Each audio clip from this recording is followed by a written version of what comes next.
औज़ुबिल्लाहिमिनश्शैतानिर्रजीम बिस्मिल्लाहिर्रहमानिर्रहीम अस्सलाम वालेकुम। Welcome to level up English learning third edition new Oxford modern English book 5 based on single national curriculum 2020 Oxford. Today we start the unit number 5, लेकिन आज हम unit number 5 का part 2 करेंगे जिसमें poem है।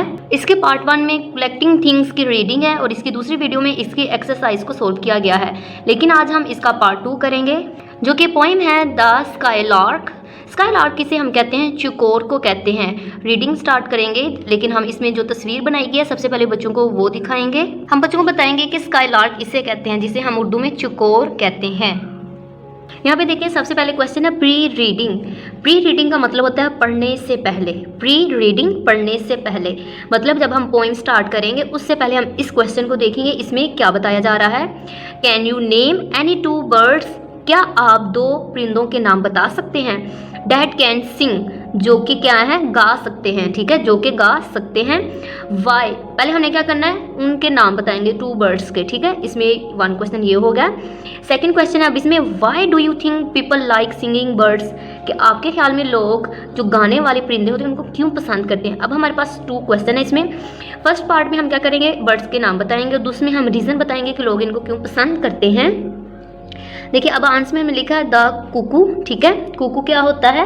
कोयल को हम कहते हैं। ठीक है, कुकू कोयल एंड और नाइटिंगेल जिसे हम बुलबुल कहते हैं। ठीक है, अब 2 बर्ड्स के नाम ये हो गए। ठीक है, अब हम बताएंगे people like singing birds for their sweet voice. ठीक है, अब लोग इन्हें क्यों पसंद करते हैं? इनकी मीठी आवाज़ की वजह से इसे पसंद करते हैं। ये रीज़न हमने बता दी। सबसे यहाँ पे हैं वर्ड्स टू नाउ, याद रखने के अल्फाज। ठीक है, अब इस पोएम में से कुछ वर्ड्स लिए गए हैं, उसके मैंने उर्दू में भी मीनिंग्स लिखे हैं और साथ में उसके इंग्लिश में भी राइट हैं। जैसे सबसे पहले हैंग बिटवीन द टू, मतलब दोनों के दरमियान मुअल्लिक हो जाना। ठीक है, दोनों के दरमियान क्या हो सकता है इसमें? देखें the skylark seems to be hanging between the sky and earth, क्योंकि ये फ्लाई करता बर्ड तो इसलिए ऐसे नजर आता है जैसे कि स्काई और अर्थ के दरमियान में है। इन गे अकॉर्ड, नुक्ता, धब्बा या फिर ज़रा जिसे कहते हैं इन हैप्पी हार्मनी विथ। हार्मनी क्या होता है? हम अंग को कहते हैं हम। ठीक है, ऑन द विंग, उड़ते हुए। विंग क्या होते हैं? परों को कहा जाता है। ठीक है, इसलिए हम क्या कहेंगे? ऑन द विंग, उड़ते हुए। In flight. नेक्स्ट स्काईलार्क, जैसे कि अभी हमने बात की, स्काईलार्क को हम क्या कहते हैं? चकोर कहते हैं। ठीक है, शॉर्ट जिसे बुलंद होना कहते हैं। ठीक है, circle and wilt about. Speck नुक्ता या फिर ज़रा। डॉट, ठीक है, नुक्ते को हम क्या कहते हैं? डॉट भी कहते हैं। It is for away and small. अब हम पोइम स्टार्ट करते हैं जो कि सबसे पहले है द अर्थ। अर्थ किसे कहते हैं हम? ज़मीन को। वास थी ग्रीन सबज, द अर्थ वास ग्रीन, ज़मीन सबज थी। द स्काई, आसमान, वास था ब्लू, नीला, आसमान नीला था।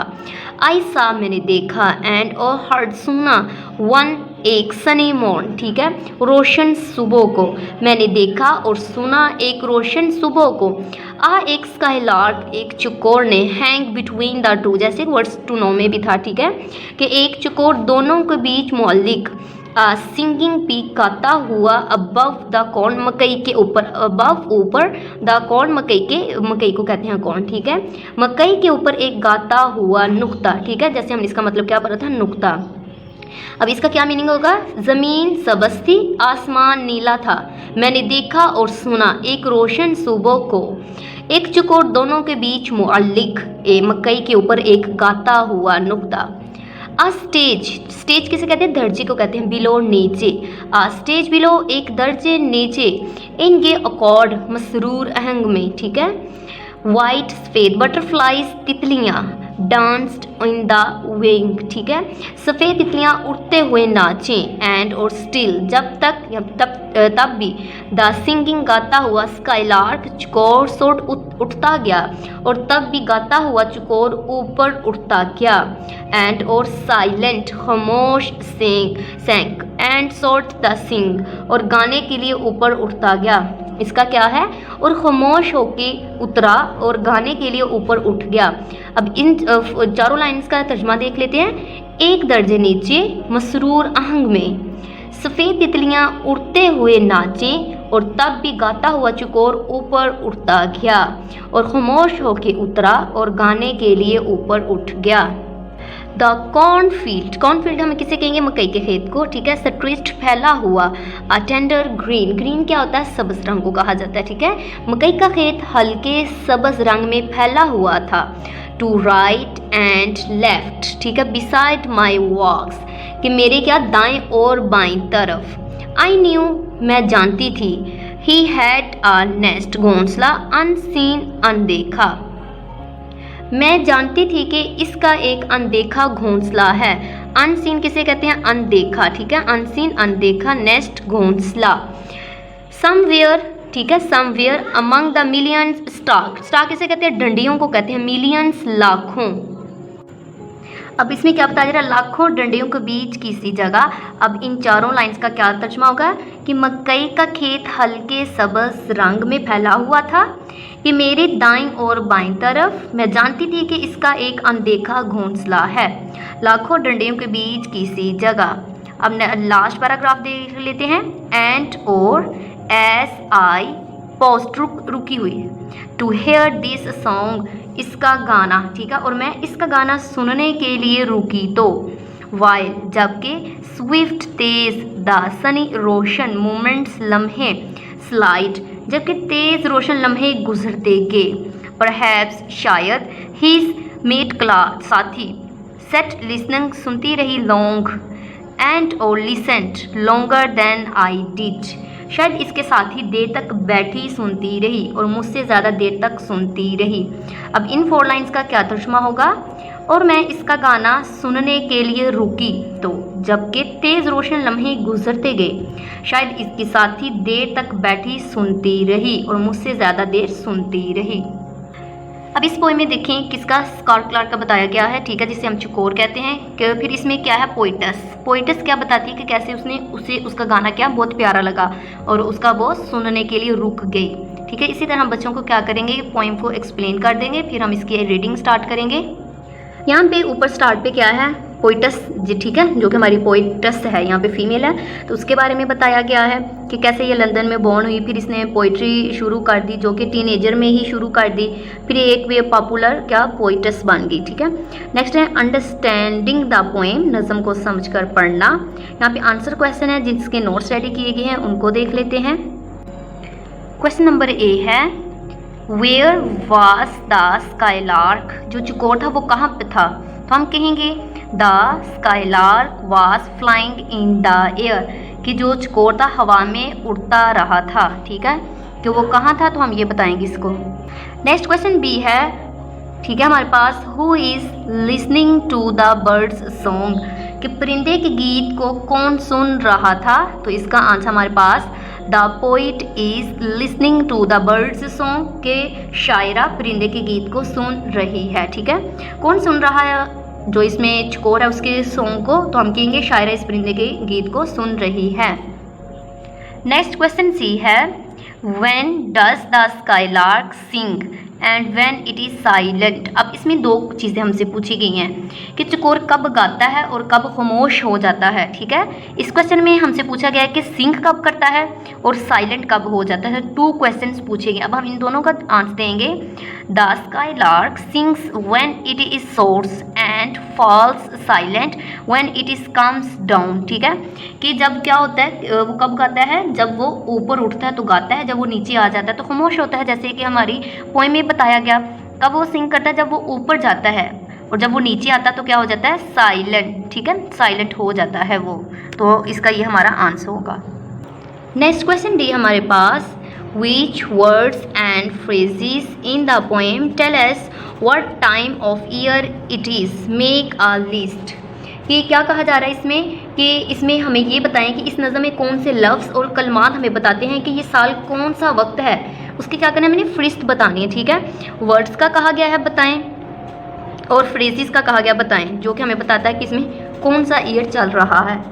तो हम इसमें कहेंगे डैट इट इज़ स्प्रिंग, कि क्या कहेंगे, ये क्या है, कौन सा, ये बहार है, ठीक है।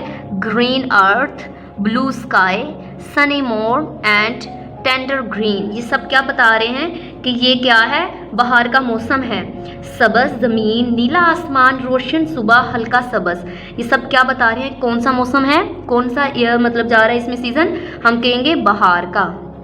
नेक्स्ट क्वेश्चन नंबर ई है, what do you think the poet wants to tell us about the skylarks meet, ठीक है, कि शायरा हमें कैसे बताना चाहती है कि जो चकोर के साथी के बारे में कैसे वो बताना हमें चाहती है, तो हम कहेंगे the poet wants to tell us that the skylarks meet. ठीक है, तकरीबन स्टार्टिंग हमारे क्वेश्चन से ही होगी। ठीक है, हम यहाँ से लेंगे कि the poet wants to tell us about that the skylarks meet enjoyed skylarks song far more than the poet herself did. हमने लास्ट जो पैराग्राफ था उसमें पढ़ा था कि जो शायरा, वो जो उसका साथी था वो ज़्यादा सुनता शायरा से। ठीक है, कि चकोर के गीत से खुद शायरा से कहीं ज़्यादा लुत्फ उठाया।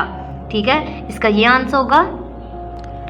नेक्स्ट क्वेश्चन नंबर एफ है, do you like the poem. ठीक है, क्या आपको ये नज़म पसंद है। से वाई एंड वाई नॉट, कि क्यों या फिर क्यों नहीं। अब हमसे दो क्वेश्चन है इसमें। सबसे पहले हम बताएंगे कि हमें ये पोइम पसंद आई, फिर उसकी रीज़न बताएंगे। हम यहाँ पे लिख सकते हैं येस। ठीक है, yes I like the poem, या फिर I like the poem because it describes a beautiful scene of the nature, कि ये मुझे जो पोइम है वो पसंद आई क्योंकि ये कुदरत के एक हसीन मंजर बयान करती है। नेक्स्ट है, answer the following question with reference to context. Reference to context को हम सियाको सबाक कहा जाता है। जैसे कि यहाँ पे हमारे पास 2 लाइन्स दी गई हैं। A stage below in gay accord white butterflies dance on the wing. अब हमारे पास क्वेश्चन क्या है, what was the stage above. ठीक है, हमसे सबसे पहले पूछा गया है कि जो ऊपर का दर्जा क्या था। ऊपर का दर्जा हम बताएंगे वेयर। ठीक है, where the skylark was flying, कि जहाँ पर क्या था, जो चकोर था उड़ रहा था। नेक्स्ट है, what was the stage above. ठीक है, कि ऊपर के दर्जे में क्या था। ऊपर के दर्जे में क्या था, तो हम कहेंगे skylark was in the stage above, कि ऊपर के दर्जे में चकोर था। नेक्स्ट थर्ड क्वेश्चन है, what in particular does the word accord refer to, कि लफ्ज़ आहंग के क्या है, ख़ास तौर पर किस चीज़ की तरफ इशारा करता है। तो हम कहेंगे, इसका आंसर यहाँ से हम स्टार्ट कर सकते हैं, द वर्ड अकॉर्ड। ठीक है, the word accord particularly to the harmony. ठीक है, to the harmony that can be seen in all the nature, कि लफ्ज़ आहंग खास तौर पर इसमें आहंगी की तरफ इशारा करता है जो कि कुदरत की हर चीज़ में देखी जा सकती है। नेक्स्ट है, वर्किंग विद वर्ड्स, लफ्ज़ों के साथ काम करना। सिमिलीज, जिसे हम तशबीह कहते हैं। तशबीह का क्या होता है, किसी चीज़ को दूसरी के साथ क्या करना, उसका कंपैरिजन करना, उसे कहना कि ये वो है। जैसे कि a simile is a comparison between 2 things using the word like और एज। इसमें हम क्या करते हैं, वर्ड यूज़ करते हैं लाइक का और एज का। For example, as cold as ice, इतना ठंडा जैसे कि ice cream. As run like the wind, wind कितनी तेज़ चलती है, तो मतलब इसका कंपैरिजन विंड के साथ किया गया कि इतना तेज़ भागता है जैसे कि हवा। Are some examples of the similes. Next यहाँ पे देखें, give meaning of each simile and use it sentences in your notebook. ठीक है, यहाँ पे कहा जा रहा है कि जो फर्स्ट आपके लिए डन किया गया है, जैसे यहाँ पे सिमिली का ब्लॉक्स है, ब्लॉक बनाए गए यहाँ पे मीनिंग, यहाँ पे सेंटेंसेस का देखें। शाइन लाइक अ डायमंड, जिस तरह डायमंड हीरा शाइन करता है वैसे, जिससे हम कहेंगे मीनिंग क्या होगा, very bright. Tonight the moon shines brightly like a diamond. Next है, as gentle as a lamp, very gentle, my friend is as gentle as a lamp. Next है, as quick as a cat, very quick, Ali is as quick as a cat. Next है, eyes like a hawk with very sharp eyesight, my teacher has eyes like a hawk. ठीक है, next है, can you think of more similes share with your classmate. यहाँ पे मैंने कुछ similes right किए हैं। इसके अलावा और भी सर्च की जा सकती हैं, जैसे मैंने यहाँ पे लिखा है, as black as koel, as sly as a fox, as big as an elephant, as good as gold, as cold as ice. ठीक है, नेक्स्ट है, as busy as a bee, as slow as a snail. Next है, say whether the verbs in the sentences given below are in the present. ठीक है, past और future. अब हम क्या करेंगे, इन सेंटेंसेस को पढ़ेंगे। इन सेंटेंसेस में बताएंगे ये कौन सा ठीक है, पास्ट का है, प्रेजेंट का या फिर फ्यूचर का, जैसे कि आपके सामने डन कर दिए गए हैं। सबसे फर्स्ट सेंटेंस है, she went to the circus last year. अब देखिए लास्ट वीक, अब क्या है, वो गुजर चुकी है, लास्ट वीक की है, तो ये क्या है, पास्ट है। गुजरे हुए कल को हम क्या कहते हैं, पास्ट कहते हैं। She usually goes to the circus when it comes here, कि वो जाती है जब भी वो सर्कस लगती है, तो ये क्या है, present. What is she doing now, present है। She is going her washing, present. Will she come to the cinema with us, future tense है। She'll come if you ask her nicely, future. जैसे कि अगर sentence में will और शैल का इस्तेमाल उसे हम फ्यूचर टेंस कहते हैं। I'll go and ask her tomorrow, future tense है। I'm going my homework now, ठीक है, ये प्रेजेंट टेंस है। यहाँ पे देखें, do you remember the difference between the simple present and the present continuous tense. इन दोनों में डिफरेंस बताया कैसे हम कर सकते हैं। बेसिकली जो कंटिन्यूस टेंस होता है इसमें helping verb is, am, are होते हैं, इस, एम, आर होते हैं और साथ में हमने फोर्थ फॉर्म इस्तेमाल करनी होती है। सिंपल प्रेजेंट में हमने क्या करना होता है, जो सब्जेक्ट होते हैं, ठीक है, उसके साथ फर्स्ट फॉर्म, लेकिन उसके साथ जो सिंगुलर होते हैं उसके साथ हम एस, ई, एस का इजाफा करते हैं, ठीक। नेक्स्ट देखें, write sentences of your own using the words below and the tense shown in the brackets. यहाँ पे देखें बताया गया है कि ये कौन सा टेंस है। अब हमने क्या करना है, इनको इसके ऊपर सेंटेंस मेकिंग करेंगे खुद से, ठीक है। यहाँ पे हमने फर्स्ट को देख लिया, प्रेजेंट टेंस है, ठीक है। हम कहेंगे I go to school. Next देखें, प्रेजेंट कंटिन्यूस है तो I am going to school. Next जो सी है, my mother gives me present on my birthday, ठीक है। अब नेक्स्ट जो डी वाला है, डी वाला मैंने नीचे राइट किया है, I am writing a letter to my uncle. Next जो ई वाला है यहाँ पे राइट किया गया है, we eat a lot of rice on Sunday, ठीक है। नेक्स्ट एफ वाला इसी के आगे राइट किया गया है, he is weaving a new pair of trousers. Next है लिसनिंग एंड स्पीकिंग, सुनना और बोलना, जो कि बच्चों की प्रैक्टिस है, बच्चों के लिए ये वो इसके क्या करेंगे, अपने अकॉर्डिंग इनका आंसर देंगे। नेक्स्ट है कंपोजिशन, जिसे हम तहरीर कहते हैं। Write a paragraph or two about the most beautiful things you have ever, ठीक है। वाज इट अ पर्सन, कि कहा जा रहा है कि जो सबसे खूबसूरत चीज़ जो आपने देखी उसके बारे में पैराग्राफ लिखी, ठीक है। 2 पैराग्राफ का कहा गया, कहा जा रहा है वो किसी पर्सन के बारे में भी हो सकता है। अगर हम पर्सन की बात करें, स्टूडेंट्स क्या कर सकते हैं, अपनी मदर के बारे में, फादर, सिस्टर, ब्रदर, फ्रेंड के बारे में भी राइट कर सकते हैं, किसी के बारे में भी। नेक्स्ट है व्हाट इज़ अ सीन, ठीक है, कि कोई भी सीनरी हो, ब्यूटीफुल सीनरी के बारे में लिख सकते हैं। वास एन ऑब्जेक्ट, कोई भी ऑब्जेक्ट हो सकता है जिसके बारे में वो राइट कर सकते हैं। डिस्क्राइब इट फर्स्ट व्हेन से what effects it had on you, कि इनका असर उन पर क्या छोड़ा गया, क्या है। लास्ट क्वेश्चन सोल्व करने से पहले मैं ये कहूँगी कि मेरे चैनल को सब्सक्राइब कर लीजिए ताकि इसी तरह हर नए आने वाली वीडियोस की नोटिफिकेशन आपको टाइम से मिल सके। यहाँ पे देखिए जो पैराग्राफ है मैंने मदर के बारे में लिखा है, ठीक है। जैसे कि हमारे पास ऑप्शन थी, हम पर्सन के बारे में भी राइट कर सकते थे। मैंने लिखा है the most beautiful person I have ever seen in my life, ठीक है। इज़ माई मदर, कि सबसे खूबसूरत इंसान जो मैंने देखा है वो मेरी माँ है। She is the most beautiful part of my life, कि वो मेरी ज़िंदगी का सबसे खूबसूरत हिस्सा है। She considers my happiness as her own and my pain as her own, ठीक है। तो वो क्या करती है कि मेरी खुशी को वो अपनी खुशी, मेरी तकलीफ को अपनी तकलीफ समझती है। She is love from head to foot and her love makes her the most beautiful person for me in the world. और कहा जा रहा है कि इसी ही की वजह से, ठीक है, कि वो क्या है, वो सर से लेकर पाँव तक मोहब्बत में है और इनकी मोहब्बत इन्हें मेरे लिए दुनिया की सबसे खूबसूरत इंसान बनाती है। जैसे कि मदर के बारे में है, स्टूडेंट्स और लाइन इसमें ऐड कर सकती हैं अपनी मदर के अकॉर्डिंग। इसमें और ऐड किया जा सकता है कि it is because of her that I came in this world, it is because of her that I grew up to be the person I am today, she has made my life, she has affected me most in the world. इस तरह की मज़ीद lines add की जा सकती हैं। इसी के साथ आज का हमारा लेक्चर कंप्लीट होता है। मेरे चैनल को सब्सक्राइब, लाइक, शेयर ज़रूर कीजिए ताकि हर नए आने वाली वीडियोस की नोटिफिकेशन आपको टाइम से मिल सके। मेरे चैनल से पे न्यू ऑक्सफोर्ड जो कि न्यू करिकुलम है, ग्रेड 1 से 5 तक लेक्चर्स कंप्लीट हैं। आपको जिस क्लास के लेक्चर की ज़रूरत हो आप प्लेलिस्ट में जाके वो चेक कर सकते हैं। Thank you for watching.